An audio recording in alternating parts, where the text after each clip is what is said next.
Abad pertengahan adalah salah satu periode paling gelap dan paling kejam dalam sejarah. Mulai dari gereja-gereja yang terbuat dari tulang manusia, hingga peristiwa-peristiwa aneh yang masih belum bisa dijelaskan sampai sekarang. Ikuti saya saat kita mengungkap beberapa rahasia tergelap dan penemuan paling mengerikan yang ditinggalkan oleh abad pertengahan. Sebelum kita mulai, silakan like dan subscribe video ini. Itu sangat berarti bagi kami para pembuat konten. Terima kasih. Dan sekarang, mari kita mulai. Wabah menari di Prancis. Pada tanggal 15 Juli 1518, seorang wanita bernama Frau Trofea tiba-tiba mulai menari di sebuah jalan di Strasbourg. Tidak ada musik, tidak ada perayaan, juga tidak ada alasan yang jelas. Dia menari selama beberapa jam lalu sepanjang malam. Keesokan harinya dia masih belum berhenti. Setelah 1 minggu, lebih dari 30 orang ikut menari bersamanya. Menjelang bulan Agustus, jumlahnya terus bertambah. Hampir 400 pria, wanita, dan anak-anak menari tanpa henti di jalanan. Banyak dari mereka yang kakinya terluka, jatuh karena kelelahan. Dan menurut catatan pada masa itu, ada beberapa yang meninggal karena stroke atau gagal jantung. Yang lebih aneh lagi, pihak berwenang tidak menghentikan mereka. Sebaliknya, Dewan Kota percaya bahwa para korban hanya perlu mengeluarkan penyakit mereka melalui menari. Mereka bahkan membangun panggung dan mempekerjakan para musisi untuk mengiringi para penari. Namun, hal itu tidak membantu. Epidemi aneh ini terus berlanjut selama hampir 2 bulan sebelum akhirnya perlahan-lahan menghilang. Hingga sekarang, belum ada penjelasan pasti mengapa hal ini terjadi. Ada yang mengatakan bahwa ini disebabkan oleh jamur pada biji-bijian, sementara yang lain percaya bahwa ini adalah fenomena psikologis massal yang diperparah oleh kelaparan, penyakit, dan ketakutan yang melanda wilayah tersebut pada saat itu. Lebih dari 5 abad telah berlalu, namun ini tetap menjadi salah satu misteri paling aneh dalam sejarah Eropa. Pengadilan hewan, abad pertengahan, antara abad ke-13 dan ke-18. Ada tradisi aneh di Eropa, yaitu mengajukan tuntutan hukum terhadap hewan. Dan ini bukan lelucon atau ritual simbolis saja. Ada pengadilan sungguhan, hakim, pengacara, saksi, dan putusan resmi. Pada tahun 1386 di Normandy, seekor babi diadili karena menyerang seorang anak. Babi itu bahkan diberi pengacara sendiri sebelum akhirnya dijatuhi hukuman. Pada tahun 1587, sebuah komunitas di Perancis mengajukan gugatan terhadap kumbang yang merusak kebun anggur mereka. Kasus tersebut berlangsung selama 8 bulan dan para serangga bahkan memiliki pengacara. Salah satu kasus yang unik terjadi di Basel, Swiss pada tahun 1474. Seekor ayam jantan diadili karena diduga bertelur. Pada kepercayaan saat itu, telur ayam jantan diyakini bisa melahirkan makhluk buas yang disebut basilisk. Dalam pandangan modern, hal ini tampak lucu. Tetapi bagi orang-orang pada abad pertengahan, hukum adalah bagian dari tatanan dunia yang suci. Mereka percaya bahwa semua makhluk berada di bawah hukum Tuhan dan dapat dimintai pertanggungjawaban atas perbuatan mereka. Bagi mereka, gagasan tentang dunia tanpa alasan lebih menakutkan daripada mengadili seekor hewan. Botol penyihir. Lebih dari 200 botol aneh ditemukan di bawah perapian, pintu, dan dinding rumah-rumah tua di Inggris. Sekilas, botol-botol itu tampak biasa saja. Namun ketika para arkeolog membuka beberapa di antaranya, mereka menemukan isi yang mengerikan. Paku-paku bengkok, jarum, rambut manusia, potongan kuku, bahkan air seni manusia. Benda ini disebut botol penyihir. Menurut kepercayaan zaman dulu, botol-botol ini berfungsi sebagai perlindungan dari para penyihir dan kutukan. Air seni di dalamnya mewakili orang yang diyakini sedang dikutuk. Jarum dan paku diyakini menangkap kutukan saat kutukan itu mendekati korban. Di beberapa botol ditemukan juga jantung kecil yang terbuat dari kain atau kulit yang ditusuk dengan jarum. Konon, ini adalah simbol dari penyihir itu sendiri dan menyakitinya diyakini akan memaksa dia untuk mencabut kutukan tersebut. Pada tahun 2004, para peneliti meneliti sebuah botol penyihir dari Greenwich yang usianya sudah lebih dari 300 tahun. Di dalamnya ditemukan air seni manusia, paku, jarum, dan 10 potong kuku. Yang menunjukkan, kutukan itu bisa diidentifikasi. Para peneliti menemukan bahwa orang yang memasukkan air seni ke dalam botol adalah seorang perokok, karena ada jejak nikotin yang tertinggal di sana. Hingga sekarang, para arkeolog masih terus menemukan botol penyihir di bawah bangunan-bangunan tua. Pada masa ketika tidak ada ilmu pengetahuan modern, tidak ada obat untuk sebagian besar penyakit, dan kehidupan sehari-hari penuh dengan bahaya, Kepercayaan pada sihir terasa sama nyatanya dengan apapun di sekitar mereka. Dan mungkin itulah bagian paling menakutkan dari cerita ini. Bukan soal apakah botol penyihir itu benar-benar bekerja, tapi seberapa banyak orang yang percaya bahwa mereka membutuhkannya untuk bertahan hidup. Sel Angkorit, Inggris. Pada saat renovasi beberapa gereja abad pertengahan di Inggris, ditemukan ruangan-ruangan kecil yang tersembunyi di dalam dinding gereja yang tebal. Ruangan-ruangan ini tidak memiliki pintu. Hanya ada sebuah jendela kecil yang cukup untuk memasukkan makanan dan sebuah celah sempit yang menghadap ke altar. Ruangan-ruangan ini disebut sel Angkorit. Di sini, beberapa pria dan wanita religius secara sukarela mengurung diri untuk hidup menyendiri selama sisa hidup mereka. Ketika seorang Angkorit akan memasuki selnya, sebuah upacara khusus dilakukan oleh uskup. Ini termasuk doa-doa yang biasanya dibacakan untuk orang yang telah meninggal. Di mata gereja, orang itu dianggap sudah mati bagi dunia. Setelah itu, sel akan ditutup dan dia tidak akan pernah keluar lagi. Dia tidak akan pernah melihat langit lagi. Dia tidak akan pernah disentuh oleh orang lain. Dan terkadang dia juga tidak akan pernah melangkah lebih dari beberapa langkah dari tempat dia berdiri.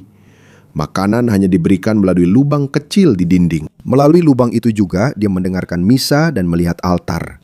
Salah satu pertapa terkurung yang paling terkenal adalah Julian dari Norwich. Selama lebih dari 20 tahun, dia tetap berada di kamarnya yang kecil sambil menulis buku Revelations of Divine Love, salah satu buku tertua dalam bahasa Inggris yang pernah ditulis dan ditulis oleh seorang wanita. Ketika para renovator modern membuka beberapa sel, mereka masih menemukan jejak-jejak orang-orang yang pernah tinggal di sana. Goresan-goresan di batu, bagian-bagian dari barang pribadi, ini bukan penjara, juga bukan hukuman. Ini adalah kehidupan yang sepenuhnya menyendiri, yang secara sukarela dipilih oleh orang-orang yang percaya bahwa mereka akan lebih dekat dengan Tuhan dengan menjauh dari seluruh dunia. Gereja Tulang di kota Kutna Hora di Republik Ceko ada sebuah kapel kecil yang dikenal sebagai Sedlec Ossuary. Sekilas, bangunan ini tampak seperti bangunan tua biasa yang mirip dengan banyak gereja bersejarah lainnya di Eropa. Namun begitu kamu masuk ke dalam, kamu akan segera menyadari ada sesuatu yang berbeda di sini. Dekorasi-dekorasi yang mengelilingi dinding, bahkan beberapa patung dan simbol-simbol yang bisa ditemukan di dalamnya. Semua ini terbuat dari tulang manusia asli, bukan replika, bukan dekorasi yang hanya menyerupai tulang, melainkan benar-benar sisa-sisa jasad manusia yang pernah hidup. Ratusan tahun telah berlalu, diperkirakan antara 40.000 hingga 70.000 kerangka digunakan di dalam kapel ini. Di sini Anda dapat melihat tengkorak-tengkorak yang dengan hati-hati disusun bersama untuk membentuk lengkungan dan hiasan. Ada juga pilar-pilar yang dikelilingi oleh tulang belulang, dan di tengah kapel bergantung sebuah lampu gantung yang sangat besar yang dikatakan mengandung hampir semua jenis tulang yang ditemukan di tubuh manusia. Bagi kebanyakan pengunjung modern, pemandangan ini tampak seperti sesuatu yang langsung diambil dari film horor. Namun yang lebih mengejutkan, ini bukan satu-satunya tempat seperti itu di Eropa. Di Portugal, terdapat kapel tulang yang terkenal di kota Évora. Di sana, ribuan kerangka digunakan untuk menutupi dinding dan pilar seluruh kapel. Di atas pintu masuk tertulis sebuah pesan yang langsung menarik perhatian para pengunjung. Kami, tulang belulang yang ada di sini, juga sedang menunggu kalian. Sebuah kalimat yang sederhana. Namun, ini juga merupakan pengingat yang kuat bahwa tidak ada seorang pun yang bisa lolos dari kematian. Bagaimana sebenarnya tradisi unik ini dimulai? Pada abad pertengahan, populasi banyak kota-kota kecil dan besar di Eropa tumbuh dengan cepat. Bersamaan dengan itu, jumlah pemakaman di kuburan gereja juga meningkat. Kemudian datanglah wabah, kelaparan dan penyakit seperti Black Death yang merenggut jutaan nyawa. Tak lama kemudian banyak kuburan menjadi penuh. Orang-orang harus menyediakan ruang untuk jenazah yang baru akan dimakamkan. Karena itu jenazah lama digali, dibersihkan dan dipindahkan ke ossuarium atau tempat penyimpanan tulang. Namun di beberapa tempat, tulang-tulang ini tidak hanya disimpan begitu saja.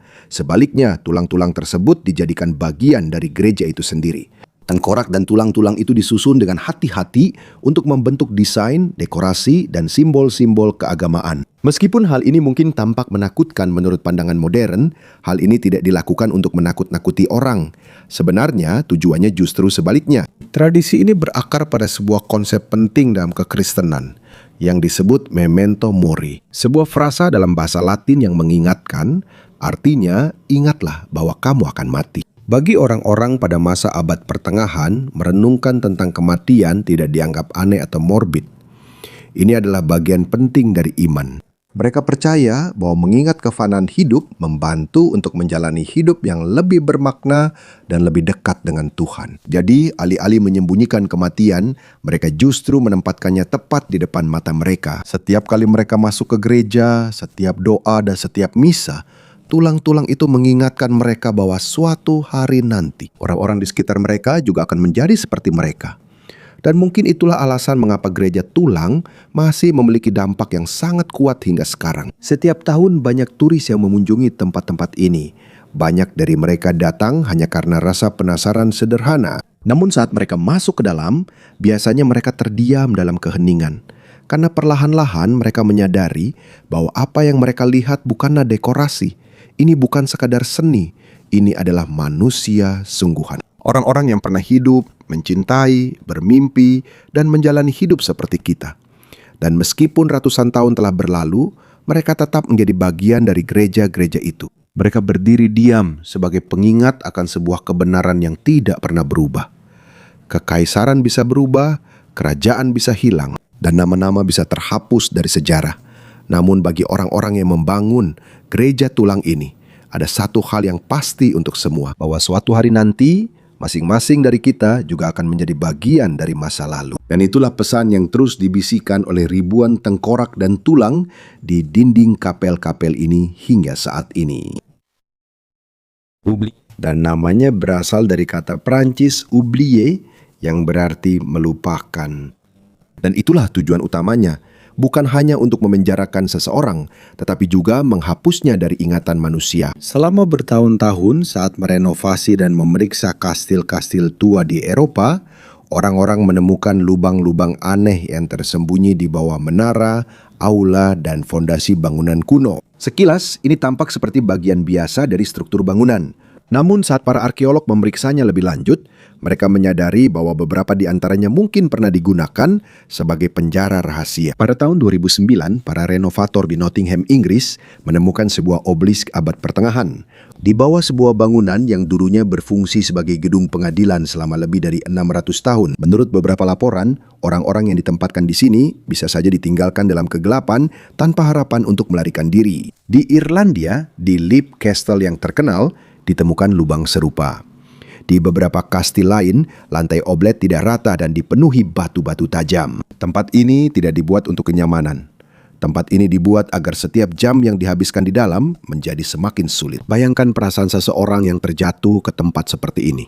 Kegelapan total, dinding batu yang dingin, tidak ada cara untuk memanjat keluar, dan hanya celah kecil di atas yang menghubungkanmu dengan dunia luar. Seiring hari-hari berlalu, mungkin kamu masih bisa mendengar langkah kaki orang-orang di atas, percakapan mereka, suara kehidupan. Namun tak satu pun dari mereka yang bisa melihatmu, dan tak ada yang tahu apakah kamu masih hidup. Namun demikian, ada sejarawan yang percaya bahwa tidak semua yang sekarang disebut oubliette benar-benar digunakan sebagai penjara. Beberapa di antaranya mungkin dulunya adalah tempat penyimpanan air, gudang, atau hanya bagian dari desain asli kastil yang kemudian mendapat reputasi yang lebih gelap. Namun satu hal yang tak bisa disangkal, di beberapa lubang ini benar-benar ditemukan tulang belulang manusia. Dan itu sudah cukup untuk membuat orang bertanya-tanya apa yang sebenarnya terjadi di tempat-tempat itu. Itu terjadi ratusan tahun yang lalu. Yang menakutkan dari oubliette bukan hanya kemungkinan kelaparan, penderitaan, atau kematian. Yang lebih menakutkan adalah konsep di baliknya. Gagasan bahwa ada tempat-tempat yang sengaja dibuat untuk menghilangkan seseorang dari pandangan dunia. Dia menyegel ruang bawah tanah di bawah Edinburgh. Pada tahun 1985, seorang pemain rugby di Edinburgh secara tidak sengaja menghancurkan sebuah dinding tua dan terjatuh ke dalam ruang gelap di bawah kota. Apa yang dia temukan bukanlah ruang bawah tanah biasa. Itu adalah jaringan luas ruangan yang tersembunyi di bawah South Bridge dan telah terlupakan hampir 1 abad. Lebih dari 120 ruang ditemukan. Awalnya, tempat-tempat ini digunakan sebagai bengkel, gudang, dan tempat usaha. Namun seiring berjalannya waktu, air mulai merembes dari jembatan di atas. Para pengusaha pun meninggalkan tempat itu. Mereka digantikan oleh penduduk Edinburgh yang paling miskin. Para migran yang tidak punya tempat tinggal, keluarga-keluarga yang tidak mampu menyewa rumah, orang-orang yang tidak punya tempat lain untuk pergi. Di dalam ruang bawah tanah itu, hampir tidak ada sinar matahari. Tidak ada ventilasi yang layak dan tidak ada sanitasi. Penyakit, kemiskinan, dan keputusasaan menjadi bagian dari kehidupan sehari-hari mereka. Ketika akhirnya kota menutup semua pintu masuk. Pada abad ke-19, seluruh tempat itu perlahan-lahan dilupakan.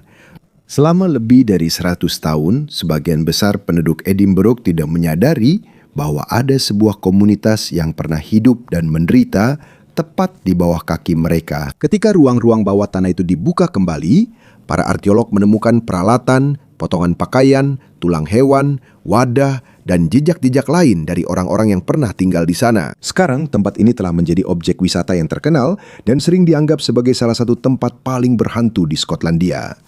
Namun bagian yang benar-benar menakutkan dari cerita ini bukanlah hantu-hantu itu, melainkan kenyataan bahwa ada orang-orang yang pernah hidup, menderita, dan mati di bawah kota ini dan hampir sepenuhnya terhapus dari ingatan sejarah. Arkeologi lubang penampungan Pinja abad pertengahan. Salah satu sumber informasi terpenting tentang kehidupan nyata pada abad pertengahan tidak ditemukan di kastil, gereja, atau buku-buku kuno, melainkan di saluran pembuangan tua dan lubang kotoran. Mungkin ini tidak menyenangkan untuk dibayangkan, tetapi bagi para arkeolog, lubang kotoran atau jamban abad pertengahan itu seperti kapsul waktu kehidupan sehari-hari. Ketika benda-benda organik jatuh ke dalam lubang yang tertutup rapat, lingkungan tanpa oksigen, benda-benda itu tidak langsung membusuk. Sebaliknya, benda-benda itu bisa tetap terawetkan selama ratusan tahun.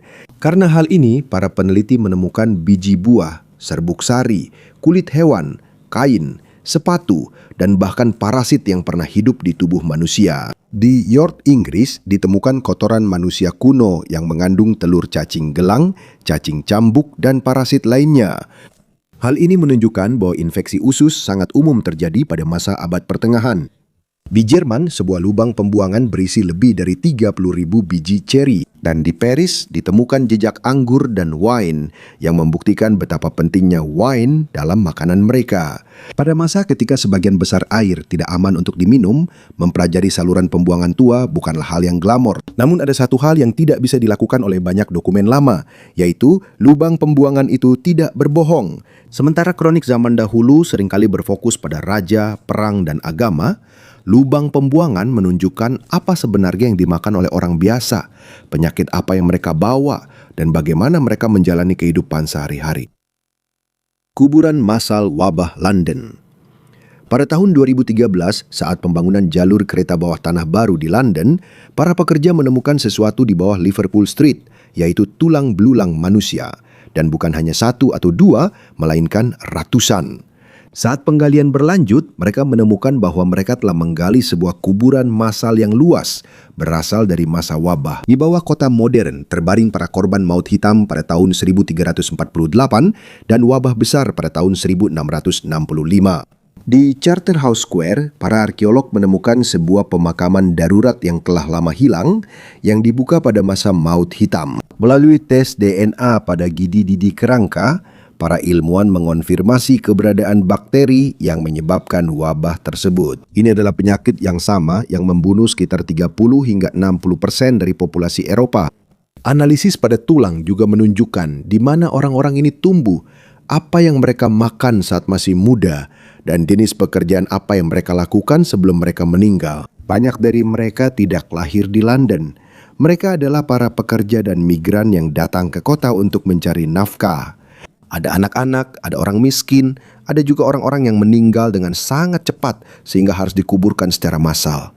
Jenazah-jenazah itu tidak tersusun dengan rapi. Sebaliknya, mereka saling bertumpukan di dalam liang kubur, menjadi bukti betapa parahnya bencana yang dihadapi kota itu. Secara keseluruhan, lebih dari 3.000 makam ditemukan di berbagai bagian proyek. Selama lebih dari 600 tahun, orang-orang ini tetap terkubur di bawah jalanan dan stasiun kereta api. Dan ketika mereka ditemukan kembali, London modern memiliki koneksi langsung dengan salah satu pandemi terburuk dalam sejarah umat manusia. Orang-orang yang ada di dalam kuburan itu bukanlah raja atau bangsawan. Mereka adalah orang-orang biasa yang meninggal dalam sebuah krisis yang mengubah seluruh Eropa. Richard yang ketiga ditemukan di bawah tempat parkir mobil pada Agustus 2012. Para arkeolog di Leicester mulai menggali di sebuah tempat parkir sederhana. Mereka tidak sedang mencari harta karun. Mereka juga tidak sedang mencari kuil kuno. Yang mereka cari adalah makam seorang raja yang telah hilang selama lebih dari 5 abad. Richard III, raja terakhir Inggris yang tewas langsung di medan perang. Dia tewas dalam pertempuran Bosworth pada tahun 1485, sebuah pertempuran yang mengakhiri Perang Mawar dan membuka jalan bagi naiknya dinasti Tudor. Setelah kematiannya, dia dimakamkan di sebuah biara di Leicester. Namun ketika biara itu dihancurkan beberapa dekade kemudian, lokasi makamnya benar-benar hilang. Selama 527 tahun tidak ada yang tahu di mana dia dimakamkan. Setelah hari pertama penggalian di tempat parkir, para arkeolog menemukan sebuah kerangka. Tubuh itu terbaring di sebuah liang yang dangkal dan sempit. Tulang punggungnya jelas menunjukkan skoliosis, sebuah kondisi yang sesuai dengan deskripsi sejarah tentang Richard III. Ada juga banyak luka di tengkorak yang disebabkan oleh senjata-senjata yang digunakan dalam peperangan abad pertengahan. Namun bukti terpenting berasal dari DNA. Para ilmuwan membandingkan materi genetik dari kerangka tersebut dengan DNA dari keturunan hidup saudara Richard III. Hasilnya cocok. Setelah pemeriksaan yang teliti, secara resmi dikonfirmasi bahwa kerangka itu adalah milik Richard III. Ini adalah salah satu penemuan paling menakjubkan dalam arkeologi modern. Selama berabad-abad, citra Richard III telah dibentuk oleh propaganda dan cerita-cerita, terutama oleh drama Shakespeare yang menggambarkannya sebagai seseorang dengan kondisi tubuh yang sangat cacat. Namun, ilmu pengetahuan telah menunjukkan bahwa banyak bagian dari cerita itu dilebih-lebihkan atau tidak benar. Yang lebih menakjubkan lagi, tempat parkir di mana dia ditemukan memiliki tanda huruf R. Itu tidak dipasang untuk sang raja. Kebetulan saja itu berarti parkir khusus. Selama beberapa dekade, ribuan orang memarkir mobil mereka di atas Raja Inggris yang hilang tanpa mereka sadari. Pada tahun 2015, Richard yang ketiga dimakamkan kembali di Katedral Leicester dalam sebuah upacara yang dihadiri banyak orang. Setelah lebih dari 500 tahun menghilang, seorang raja yang pernah dilupakan sejarah akhirnya ditemukan kembali. Dan berakhirlah salah satu misteri arkeologi terbesar di zaman modern. Dan disitulah perjalanan kita berakhir pada beberapa penemuan paling mengerikan dari zaman abad pertengahan. Dan ketika mereka dibuka, mereka memberi kita kesempatan luar biasa untuk mendengar kembali suara-suara orang yang telah lama hilang dalam sejarah.